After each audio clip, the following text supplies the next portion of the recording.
Hi, third graders. We're going to keep going on our My Math book and keep working with area. So I'm going to show you something on my board. We're going to work with area and try to calculate the area of a shape when a square unit has been cut in half. And how would you figure out the area? Okay, I'm going to move you a little closer, down a little bit. All right, to my board. Okay, so just to review a minute. We have worked with the word perimeter, right? Perimeter, that marker's not working so great. Perimeter is when we're calculating the length around a shape. So for instance, these lines, this line is just 1 unit, right? So I could have a shape that is 1, 2, 3, 4, 5, 6, 7, 8, 9, 10 units. Oops. That could be 10 units would equal my perimeter on that. Oops.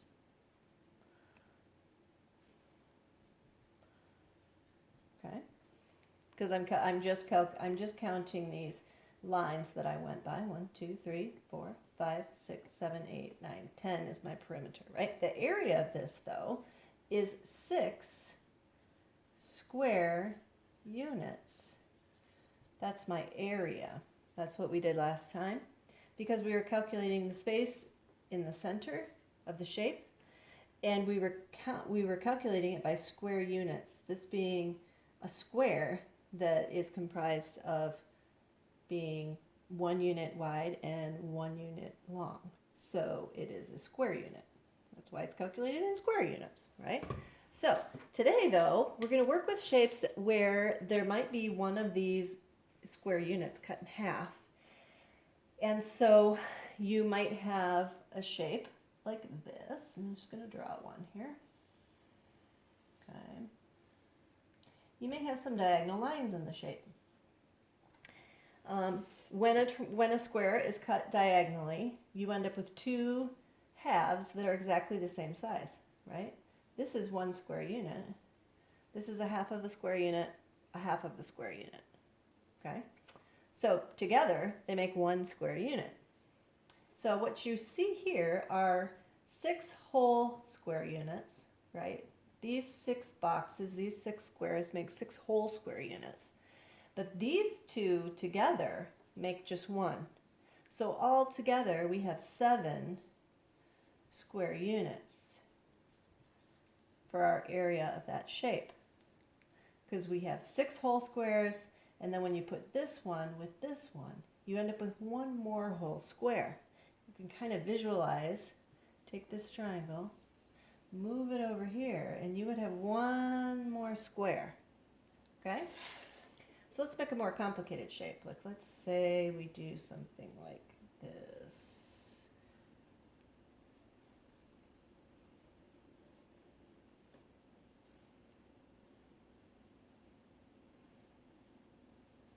Okay, something like that. You have to be able to see where your whole squares are, so I'm going to color those orange here. I see a whole square here, a whole square here, a whole square here, a whole square unit, I should be calling it, a whole square unit here, a whole square unit here, a whole square unit here, a whole square unit here, and a whole square unit here. Okay? My other pieces are halves of a square unit. So I need 2 of them to make a whole. 2 halves make a whole, right?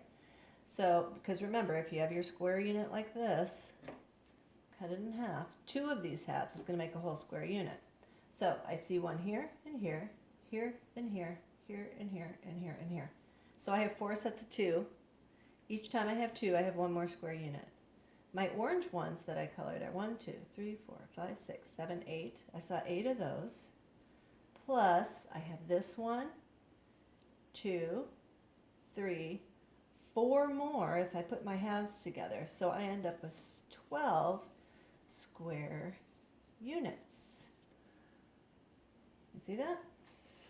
Now it could be that you end up with a shape where you don't have pairs of 2. You have 1 loose half end. So let's see how we would write that. Let's do this.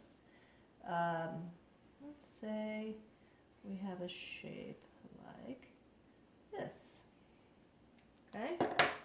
I see 1, 2, 3, 4 whole square units, and then a half of a square unit.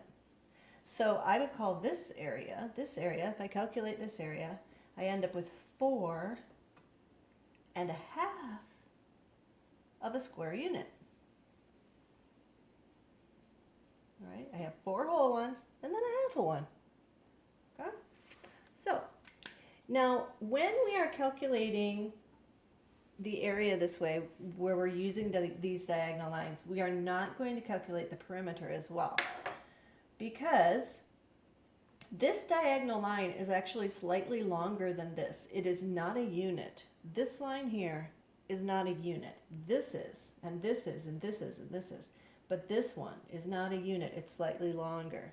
So this would not be 1, 2, 3, 4, 5, 6, 7, 8, 9 units for a perimeter. It would be a little bit bigger than that. So we're not going to calculate perimeter in that way. You're only going to calculate area. Okay? The only way that we could calculate the perimeter in this is if we were only using those unit lines. Does that make sense? Okay. So, in your book, you're going to do pages 700, and let me check to be sure.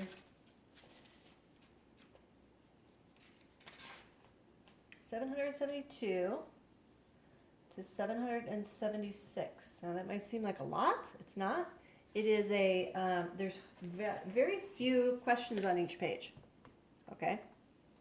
When you get to questions like this, and you're calculating only the yellow space as the area, see that? And when you get to questions like this, where they have an image of a geoboard with the rubber band, you have to, a unit is between each dot. Okay? So you have to, you can even draw in your book and draw in those squares, and that might help you. All right? So email me if you have any questions, and the next time we meet, we're going to continue a little bit with area.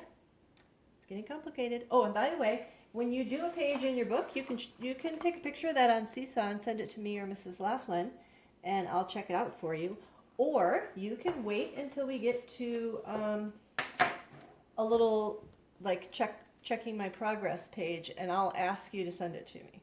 So it's okay to be working in your book and not showing me right now, but I would prefer you show me so that I can help you if you're making a mistake. However, you only have to send me the pages that are called Check for Progress, and I will let you know when that needs to happen. I do appreciate you, though, those of you that are sending me the pictures of your pages on Seesaw. That's helpful for me, and it lets me know if you're having any problems. So good luck. See you later. Bye.